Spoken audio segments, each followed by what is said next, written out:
എല്ലാവർക്കും നമസ്കാരം. അപ്പം നമ്മുടെ ഐസ്ക്രീം സീരീസ് വീഡിയോസിനകത്ത് വരാൻ പോകുന്ന ഐസ്ക്രീം സീരീസ് വീഡിയോസിനകത്ത് നമ്മൾ ബേസ് എങ്ങനെയാണ് ഉണ്ടാക്കുന്നതെന്ന് കാണിക്കാൻ പോകുന്നില്ല. ഈ ഷോർട്സ് വീഡിയോ ആയിരിക്കും ഇടാൻ പോകുന്നത്.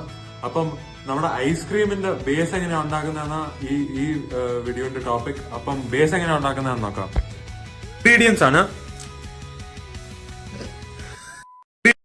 നമ്മുടെ ഇൻഗ്രീഡിയൻസ് ആണ് 1/2 liter full cream milk, 8 tablespoon sugar, 1.5 tablespoon GMS powder, 1.5 tablespoon corn flour, 1/4 teaspoon sodium alginate,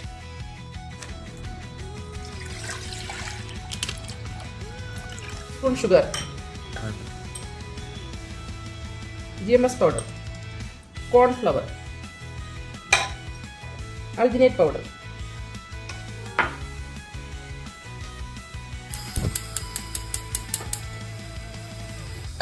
ഇത് നല്ലപോലെ തിക്കാകുന്നത് വരെ നന്നായിട്ട് ഇളക്കി കൊടുക്കണം.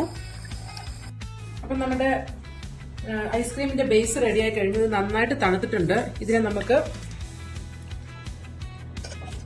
ഫ്രീസറിലോട്ട് മാറ്റാം.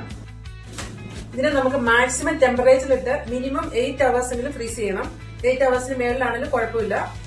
ഒരു 1 to 2 days നമുക്കിത് ഫ്രീസറിൽ വെച്ചാലും കുഴപ്പമില്ല. അപ്പൊ ഇതിന്റെ ബേസ് റെഡിയായി കഴിഞ്ഞു.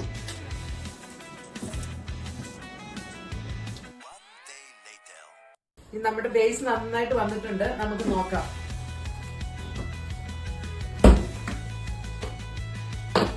ഇത് നമുക്ക് നമ്മുടെ ബേസ് നല്ല കട്ടിയായിട്ട് വന്നിട്ടുണ്ട്. ഇത് റെഡിയായി.